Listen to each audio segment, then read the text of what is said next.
What's up? What's up? What's up, beautiful people? Welcome back to another episode of Grief Bully Podcast. I am your host, J.Nicole. Guys, we are back in the studio. I know it's been a while. I've been rocking solo, but I am back, and I am back with a guest. Listen, right now, we got in the building one of the best lyricists, best rap artists, Philadelphia's own. He was signed with Jay-Z, state property, all that good stuff. Oschino's in the building. What's up? I like y'all intros y'all be doing here too. Like, give me props. I like that. Yeah, listen, you earned it, man. You deserve it. We got to give our flowers when we can. So many of your songs. One, I know when my friends hear this, they're going to be like, wow, you were talking to Oschino when you were riding around to the sun don't shine. But I was like in a whole different time of my life, so we going to skip past that. But we have you in the building right now. I'm super appreciative of it. Looking forward to the opportunity. One thing I want to talk about, especially when it comes to grief, is how much we don't talk about it. Yeah. And the reality that we have when it comes to facing this in our community. And so when I have the opportunity to have a man, and a man of color at that, be willing to come and talk about it, is something that's super important to me.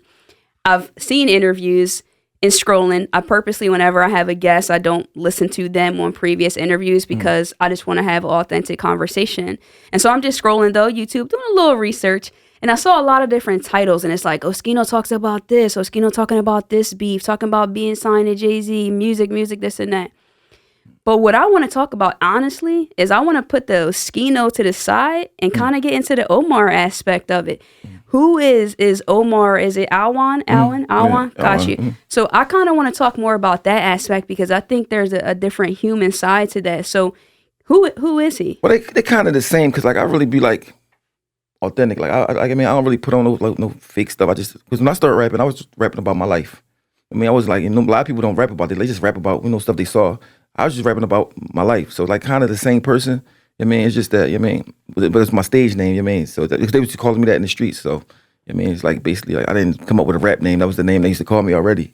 So, it's basically the same person.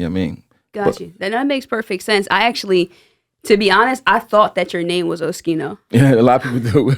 Because it has the last name. It's like Oschino Vasquez. Like, why wouldn't that be somebody's real name? Yeah, no. And that was my son's real name. Like, I named him Vasquez. That was his name. So, my nickname became his real name. Wow. No, that's definitely dope. And so when we're talking about that, rapping about your real life and the things that you've been through, and we talked about it previously before we actually started rolling with the cameras, we go through so much in our lives, especially in our community, Black communities, dealing with so much that the trauma becomes a part of the norm. And then we talk about it, it gets so used to it that used to it can mean numb to it. Yep. What do you think about that? That's true. Especially, see, when I was younger, there wasn't no social media. So you knew about people getting killed in your neighborhood, but you didn't know everybody that got killed. Now it's like, everybody that get killed is on a computer. You scroll, you just see rest in peace, rest in peace. So it make it like really get numb to it. So it's like not a big deal. You might be worried about it for a day. Unless you're somebody, it might last for 5 days. So it's like, we definitely numb to it. But as I can't speak for the females, but as far as males go, we know we don't really talk about it because like you're supposed to be used to it.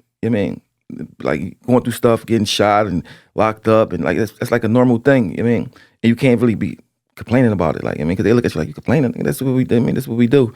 So like you just hold it in. When you're younger, you're more fake because you be worried about what people think too much. Especially as a man, like everything you do is kind of like worry about what people think. So you can't really never be yourself 100% until you start getting older and don't care about that stuff. Then you just really could be honest. But when you're young, you got so much to worry about. You really can't be honest because you worry about who's trying to get you, who's gonna show weakness to, and it's just a lot. So when you get a certain age though, you like, you don't care about that. You can just keep it real. That's deep. I think that point too is something that we have to definitely talk about is the life dealing with grief and loss pre-social media and then social media. Because for myself, I'm the grief bully and I deal with grief. I talk about grief and combat it. But a lot of times when I'm scrolling, I'm like, man, there's so much death going on. So many people dealing with loss. And it's important to highlight that grief by definition is deep sorrow. So when sometimes like yourself, you might feel like it. I have felt like it previous too, that I didn't really deal with grief. I haven't really had grief in my life until I was dealing with complicated losses of close family members. But all along, I've been dealing with grief from the beginning, and so have you. Any loss that we've had, whether that's a job, a career, or anything, divorce, so forth, that's grief. But I'm more specifically concerned about death because that's the one thing that we're going to get into it, but you can have as much money in the world, as much status. You could have seen so many things, but there is nothing that can reverse that. And that's a pain that we're going to get into. Yeah. I mean, for me, like, I started seeing death real young. So, I mean, I never got used to it, but it never affected me as much as you know what I think. I think when you're young, you don't really realize the finite lies, like how it's not, they never coming back. In your head, you know they did, but sometimes you just like, it's like not believable to you. Like maybe I'll see him again or something. I mean, you just really kind of lie to yourself. You get older, you know, like it's really, that's it. I mean, it really, like my dad died in front of me. Like, I mean, when I was 12, I mean, we just met him. I mean, in the house, and I ain't even cry. I mean, what happened to him? He had cancer, so like he knew he was going to die. I mean, but so they let me stay from school and just take care of him. I mean, so when he died, I didn't even cry. Like it wasn't like I didn't even like I'm talking about at all. Had you seen death prior to your dad dying? Like yeah, I seen, but not nobody that I really like that I love. Like I mean, but my dad, we was together for 9 months. I mean, because like he just came and got me. So only 9 months you were together, and then he died? He came and got me. He took me to Texas from Philly because I was going through a lot of stuff. I was 11, and he died when I was 12. He told me to go get it downstairs, get him some grapes or whatever. I mean, I went down there, come back, he was like choking or whatever. But I ain't cried until like I was like 28. And the only reason I cried when I was 28, I was on the and mind you, I wasn't even thinking about him or nothing. I was on the elevator, and they used to make him take this medicine. It smelled like burnt wires, like, and I'm on the elevator with all these people. Mind you, I forgot what I was doing. I think I was taking something to my lawyer, and I smelled it. Like I smelled it so crazy that I was like, I couldn't, like, it was like. And I just started crying a little bit. Like I'm like, what's up with me? Like I mean, like, and it's like I started thinking about it, but I smelled it so much that I know for a fact. But I never said nothing to nobody about it. I just like, that was weird. You know what I mean, it's like, because I ain't believe in none of that kind of stuff. Like until recently, I ain't believe in none of it. Like if I ain't see it, like I mean, like it's hard. I'm the type boy, you gotta just show. If I don't see it, I don't believe it. But now, like my whole outlook is different. I mean, and it just changed recently. You know what I mean, because I'm like, man, in my head, like I know I smelled it. Like, you know how you know, but you're like, I'm not saying it to nobody. They're like, you crazy, man. Yeah, exactly. I mean, so it's like one of them things I ain't cried nothing because when he died, the first thing I thought about, like, where I'm gonna live at and, I mean, what I'm gonna do now type thing. So I didn't really get a chance to, like. That's deep. So 12 years old, not crying until 28. And I'm just gonna say, I'm gonna assume anyway, that's there. It's just not really like in the forefront. And so bringing it out, I think grief triggers is definitely real. And that's pretty much what you're talking about there. So what did happen? So your dad comes, gets you, brings so what happened? you with him to Texas. Like him and my mom was on drugs, whatever. He ended up stabbing my mom when I was in the foster care. So, I mean, he went on the run. I never saw him no more. I really didn't see him before that either. Like, I mean, I used to see him when I was like 5 and 6, like real little. But then hadn't seen him in years. So he just pulled up on me one day. I was out there with my bike. You know what I mean, he's like, I heard you was going through a lot. I know you was in foster places. I know all this, that, and the third. I live in Texas. I got a job now. You know, I'm off drugs. You want to live with me? I'm like, man, please take me from up here. He took me. He make me breakfast every morning. My school was down the street. I'm getting A's in school. I mean, I turned to a regular kid. And then he just died. And then he went right back. Back to Philly. Philly. You know, I was living in Arlington, Texas too, like a nice place. Yeah. So they just sent you right back to Philly. I don't even went back to Philly. I went straight back to jail. Like I went straight from there, straight back to jails and stuff. You know what I mean? So like it was like a 9-month window of showing how your life could be. And at the time I was like, man, I wish I just never seen that, because I was getting used to the struggle. I'm used to it. Like you raised in it. Like it ain't really a struggle to you. That's just your life. But when you go see something good and then you come back to it, it's almost like you being poor. You get $1 million, then you lose it. I mean, now you really feel poor. Like you like. I mean, if you poor the whole time, you mean you can deal with it better. Exactly. I mean, so it's like I came back to my neighborhood, looked dirty. People stealing from you. You got to try to survive. It's like, I mean. Yeah, that's a young age to be having to be in survival mode. And I think too, what you're talking about there, that's grief though. When you experience that at such a young age, I have a question. Do you think if someone would have been there to talk to you or even to walk you through that process of seeing your dad die and then just going back to Philly and having to deal with that, do you think that could have changed the trajectory of your life, or do you still feel like it was so much more that happened after that? I don't think it would have changed too much. It would have helped me at the time, but it wouldn't have changed too much because what happened was I get home, I get off the bus from Texas. I caught the bus Greyhound back to home by myself, and like about 2 months later, I found out some guy that was bullying me was my brother. I mean, we got the same name. We lived a block apart, right? As soon as I found out he my brother, he died like 2 months later. So he died like 4 or 5 months after my dad. I mean, my dad named us the same thing. But mind you, I know him my whole life, but never knew he was my brother. And we didn't. He was like 4 years older than me. Bullied me all the time. You know how back then neighborhoods, if you live on this block and you live on this block, we don't get along. Right. It was one of those things. But one day he must have found out what my last name was. He like, took me to his mom and she told us, and then he died like from leukemia like about 4 months later. Then my man's Chalk, who was like the person that like I used to live with, like when they put me out, I stay at his house. He died like a month after that. So it was like 3 in the back to back to back. You know, I still was 12. And I was like, that's when I first started, understanding death. But it was like, by the time, you're 20, so many of your homies, when you raised in the placements, like in prison, they high risk people that was going to get killed, like on the streets. So many of my homies from jail was getting killed, people that you close to, it'd be like a normal thing. But when your kid is different.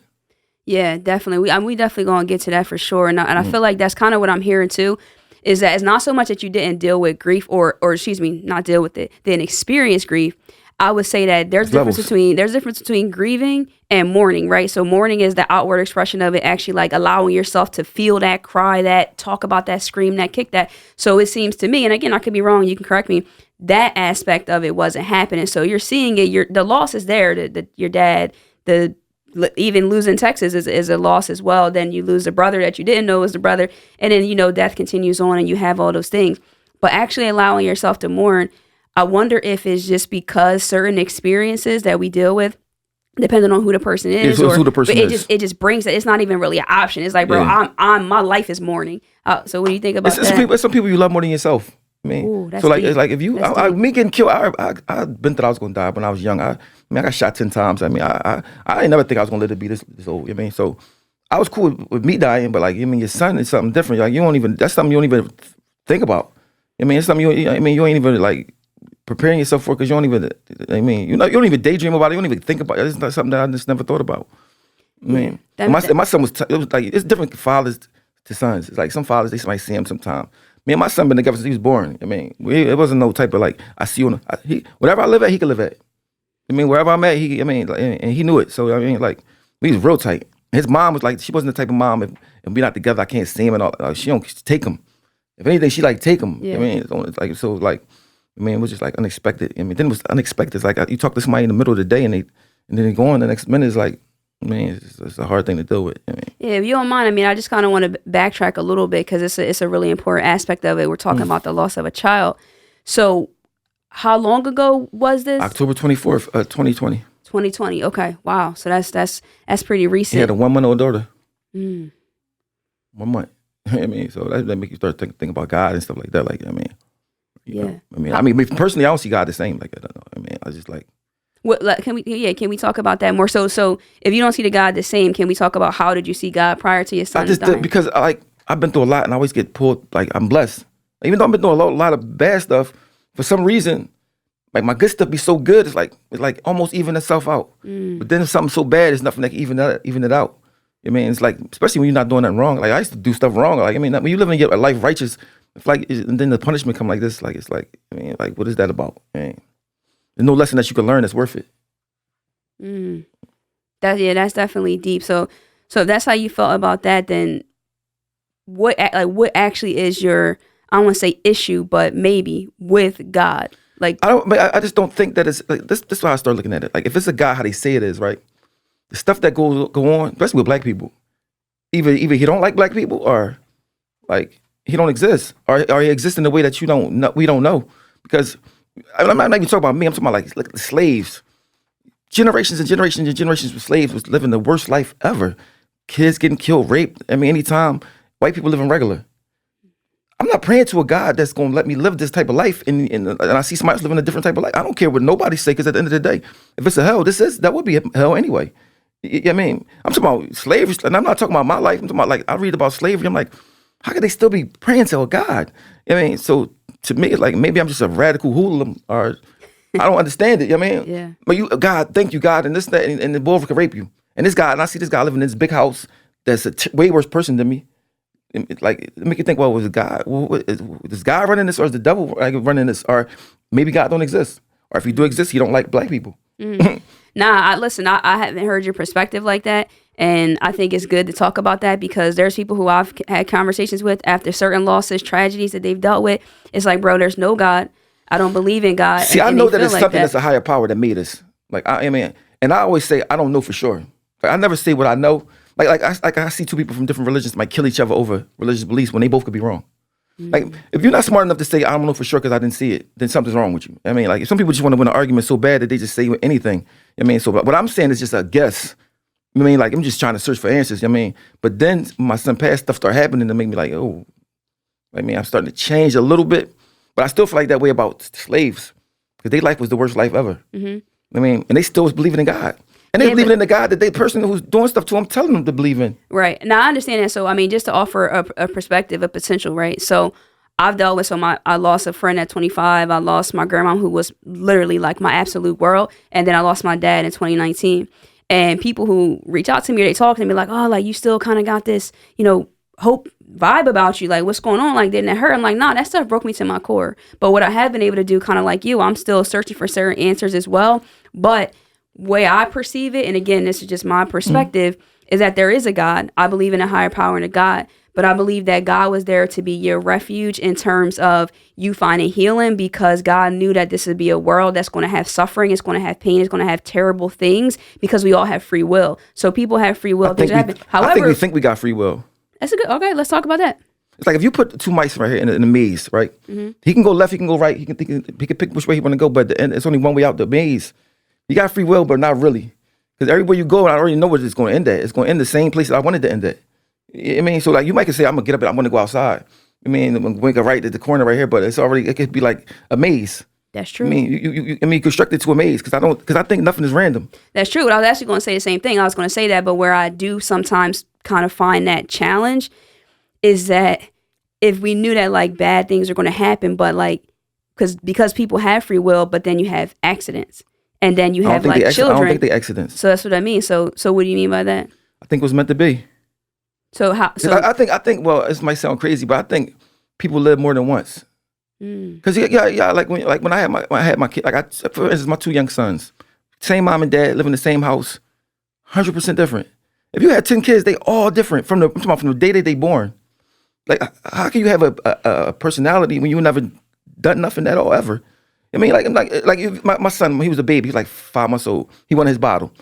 I mean, I'm like, wait, I'm driving. I'm in a 2-seater. Like, I didn't supposed to have him in the car seat. In the He's in a 2-seater, guys. He's in a 2-seater. And I wasn't getting it to him fast enough. He threw it against the window. And I'm like, how you got an attitude? You ain't even go to you. This was born. Like, you don't even know. And I started thinking, like, and do you always hear old people say, like, you've been here before? You've been here before, yeah. And a lot of times little sayings like that be having meaning in them. They do. I mean, so I started looking at, like stuff I can do. I have no idea how I can do it. Since I was a kid, I could just draw anything I see. Never went to school. I never went to high school. None of that stuff. I mean, and I'm like, if you don't know how to do something, it's like you must have did it before some type of time. I mean, and I be feeling like we be carrying baggage from like other experiences with us. Like for instance, like people that do I come from a neighborhood, everybody do drugs. I never wanted to do drugs, and not because of no special reason. Like I hated the way cigarettes smell. I hated the way people lick blunts, and I was like, and I'm like, where I get this attitude from? I mean, because it ain't from me. Like I mean, so I was like. I just think everything you get to do stuff over and over and over again. I mean, but I just don't. I think if you remember your past life, it'll be too much to handle with another life. Ooh, that's a lot. Yeah, that's a lot. That is a lot. I can consider that. And that's why I'm loving this conversation. I hope you guys are feeling this as well, because that's why I like to have these, because it's just like an evolution. So now you honestly have my head like spinning like, oh, wait, all you got to do is look at this? the University of Virginia. I think that's where they do the reincarnation studies at, right? They got like over 5,000 cases of it. I mean, they take it serious. I mean, a lot of times people that kids remember who they used to be. And I'm talking about they name it to their name, where they lived at, their wives, everything. I mean, and I'm like, and nobody talks about it. Nobody talks about it. Like, I mean, and then they got this documentary on Netflix about death. I mean, it's like the lady talking to her mom. She said, "Mom, if you die, I want you to come back as a cardinal." The lady's still alive at the time on the show, on the documentary. She died. Don't you know a cardinal? Mind you, the whole state don't got the cardinals. It come not only do it fly there, it come and land on her shoulder. Wow. And they taping it. They showing it. So so at the time, a bird was following me. Like when I taped it, right? I ain't want to tell nobody. I'm like, they're gonna think I'm crazy. I mean, but when I seen it, I was like, there's something to it. My son's birthday come on May 4th. All my lights in my house blinking on and off. On the documentary, the lady come home, her and her husband, the lights blinking on and off in their house. And I'm like, can't be a coincidence. When I see this bird follow me, if I'm on the 17th floor of a balcony telling my man about the bird follow me, the bird land right there on the balcony. I leave, go get on the boat ride, the bird land on the boat. mind you, the boat rider's mouth is a blue bird, a big. Mind you, birds run from you. Yeah, they do. It's not leaving; it's staying there. I'm like 3 times to follow me. Like, it made me start thinking like maybe when you die, something happened. Nah, I rock with that. I do, and that's why I'm saying that it's got to be evolution. I like what you said that we're constantly like learning, or you're searching for answers. So when I ask, so since you said that point, has that the possibility that we're coming back as different people, we've been here before, etc. Does that ease your pain at all? Like thinking you might see your son again? No, because if like, I mean, my son died with his girlfriend, right? That's the only thing that kind of. I mean, but the thing is, if he do come back, he gonna come back with somebody else. I mean, I won't. I mean, necessarily see him again. And plus, I don't know what happened next, but I know what happened now, and I needed them now. I mean, that's the person who could do everything for me. I mean, that's the person. I mean, that's my right hand man more than anybody in this whole world. I mean, so I carry his ID in my pocket. Like, I mean, wow. So like I helped him get a license, and like, I mean, so it's like that was my God. Like, I mean, my friend, my everything. So it's a punishment for me. Like, it's like a punishment. Like, if my mom would have died, it wouldn't have even affected me like this. I mean, so like this is a different thing. I mean, so like for me, how is it affecting you? Like, what's the everyday like struggle that you deal with when it comes to anything motivation. In particular? Motivation. Like just motivate. Like my thing was like get money, be successful. Now it's like that don't even mean nothing to me. Like it's like because be successful for what? Yeah, I mean, this is like motivation. But his daughter give me a lot of motivation. You know what I mean? But other than that, it's like, man, it's like especially when you like by yourself. Like I don't got a family that I really must. I mean. So it's like you dealing with that stuff, you know what I mean? And by yourself, you trying to come up with stuff in your head, and it's like, it drive you crazy, especially when it first happened. I was waking up, please, I didn't know where I was at. Because then I wake up sometimes and forget. Take a shower, and it hit me like again, like, oh, I mean, and it's like, it was bad, man.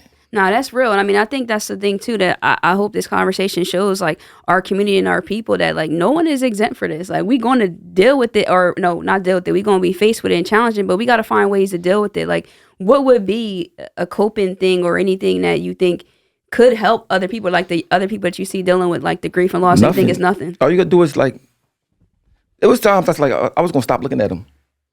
I was going to stop. I was going to take his pictures down. So like, I just going to block him out like he never existed. But I'm like, that's disrespectful to him. So I just started putting him everywhere in my house. Man, just start seeing him because I couldn't see him. I mean, like it's like bad. I couldn't see him, especially when I seen the video of him dying on the computer online. Oh, dang! Because when I got there, like the fire was out, but I seen somebody put it online. I seen them on fire. Like I mean, so that like messed me up. You know what I mean, like I mean, it's like so. It's just like it's hard. It's like I mean, it's like it's I mean, then I did the whole funeral myself, so I had to go get his teeth from the dentist.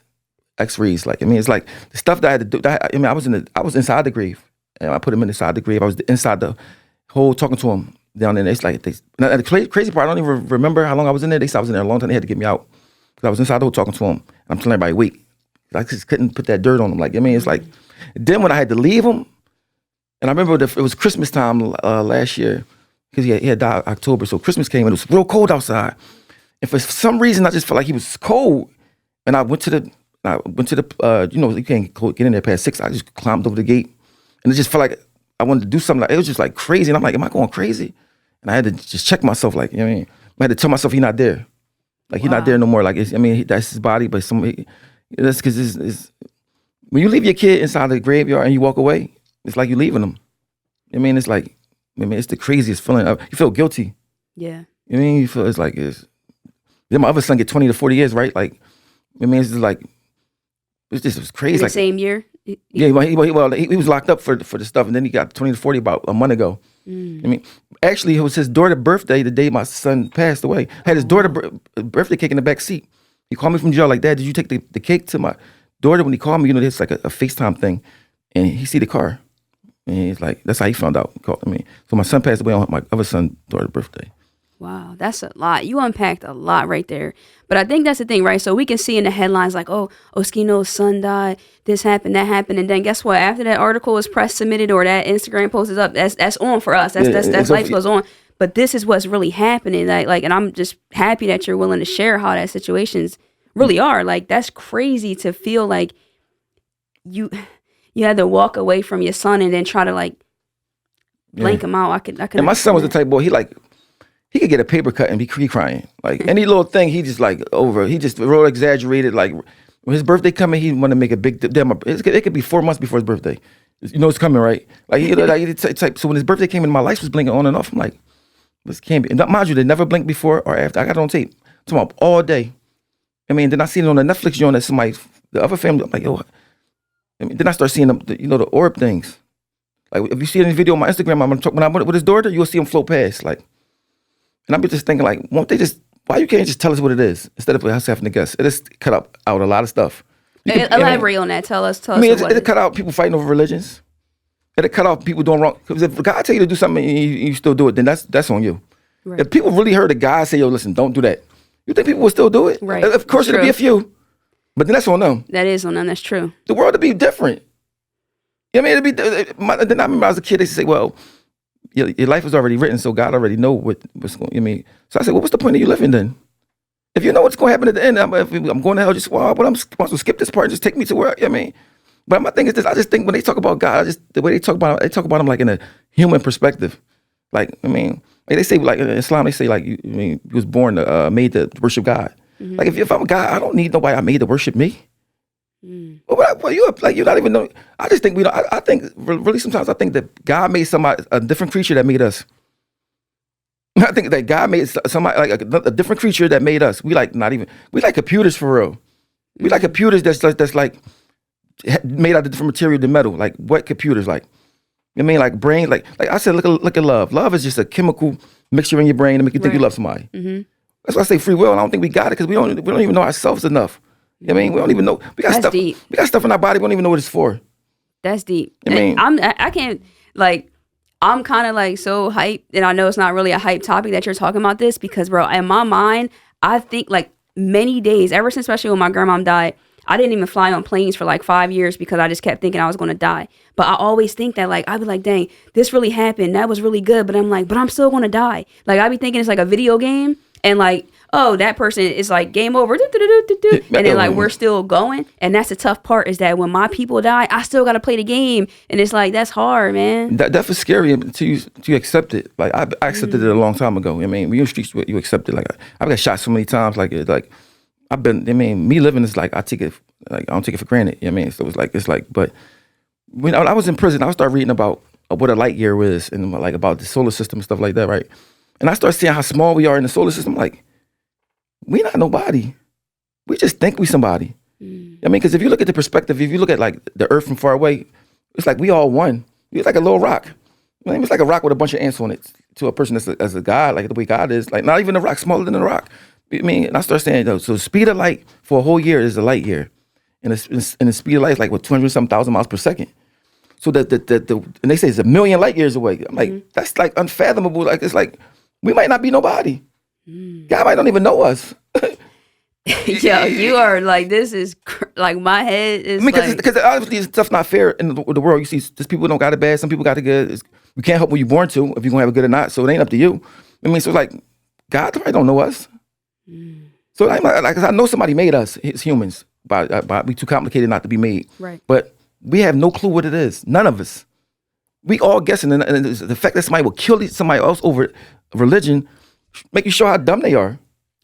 No, real tough. Nah. That you can't even think you're a complicated person if you'll kill somebody over a religion where you don't got no real proof. You could believe all faith is like could be called. Yeah, that's fake. You could take the word faith and put the word gamble in it. It's the same thing. Faith could be gamble. Mm-hmm. I mean, because you don't know. You just having faith in something that you can't prove, you can't see. But you would kill somebody over that. You would bomb somebody over that. I would. For me, I don't care if you're a genius. If you do that, you're a fool. Yeah, I would have to agree with that. That's a crazy thing, man. That's why I think it's good for us to just keep being open to the conversation. I don't like the fact that people can get in front of a crowd of people and tell them about a God. Like, I'm not disrespecting no religion. I respect all religions. I mean, because I don't know. I mean, the first thing I say is I don't know. Right. I'm guessing, but at the same time, I would never get in front of a group of people and tell them something about God when his guess is just as good as mine. I mean, like, yo, God said this and God done this and God. Do you think that God talked to anybody? Yeah, like, but you think some people, like, maybe they heard I think if God talked to you, you will go insane. I never personally heard. Just think about this. If people are schizophrenic, they say they're insane. So the minute you say you talk to God, you're insane. And our standards. So if somebody come here and say, y'all talk to God, the first thing you're going to do is not believe him. The first thing you're going to do is not believe him. Mm-hmm. So God, like, he got to talk to you for you to believe it.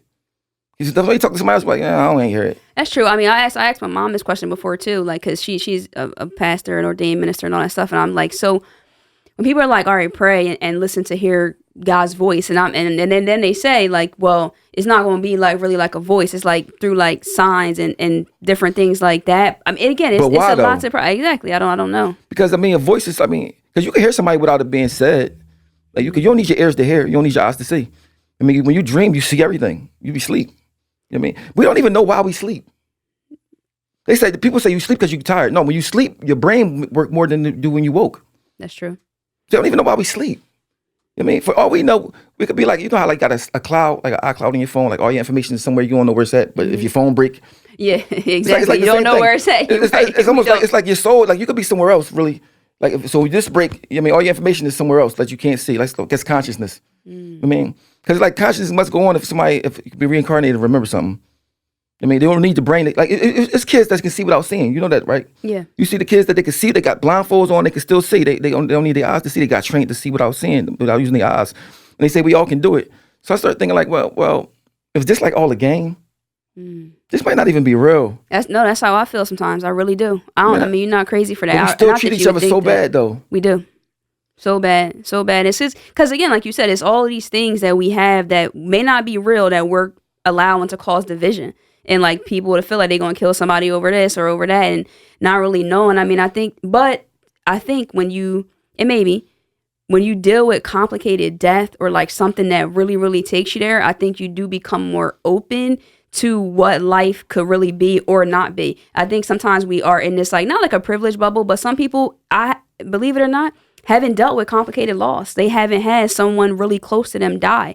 Before I experienced that, like when my grandma was dying and there was nothing that I can do, like nothing, absolutely powerless, bro, that's when life for me really changed. Like before that, it was kind of like, yeah, some stuff is sad, some stuff is hard, but when that happened, it was like, I can get emotional now. I was like, yo, that's the worst thing that can happen, and now I don't know. Well, I had a nephew named Sean, right? He was 3 months older than me, though. Mm-hmm. So when we was born, like my dad had him and me before I could remember. So my earliest memories when I was like 4 or 5, it was me and him every day.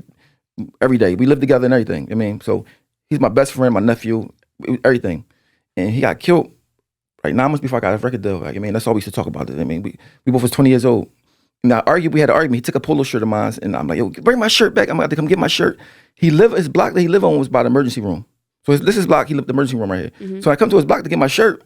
Everybody out there looking at me crazy. I'm like, well, but Sean, I'm about to get my shirt back. And they told me he got shot. And I felt that he died. As soon as they said it, I'm like, so I went to the hospital, he passed away. His daughter was born the next day. Same hospital because his baby mom lived on the block over. I mean, so when he died, I had to go to the hospital. I was throwing up green stuff. Like I physically was messed up. And I was like, damn. I mean, it messed me up so bad that I thought nothing could be worse than that. This was in 1998. Mm-hmm. I mean, to the point that I was physically, had to go to the hospital. Wow. I mean, I was throwing up green stuff. And mind you, the doctors couldn't even tell me what's wrong with me. They say, we don't know what's wrong with you. I kept throwing up. I couldn't eat. I was like, I mean, and mind you, I'm young then, so I'm trying to be tough. Like nothing that ain't bothering me. I mean, but like, then his brother, he had a little brother. He came stay with me, but then he died. I mean, so my sister, only 2 kids, they both passed away. I mean, and when I dealt with him, it was like different. It was like, I got his hair cut. I'm in there with him while he did. Like I'm getting dressed and it didn't affect me as much. It's like, I guess I started getting used to loss. Like, yeah. I mean, and then I started like knowing like damn, I felt guilty about them dying because they wasn't living the life. I was living a crazy life. Like, and I'm like, wow, I get shot so many times and I still get to live. Like, I mean, and you start feeling guilty. You start feeling all type of different, but you don't talk about it. Right. You're like, damn, I mean, like my time coming. You know your time coming. Like you living way worse than these people and you still just keep on. I mean, and I got shot 9 times at once, close range. I mean, I just know I'm dead, like for sure. But you keep on living. He's like, well, is this something I'm supposed to be doing?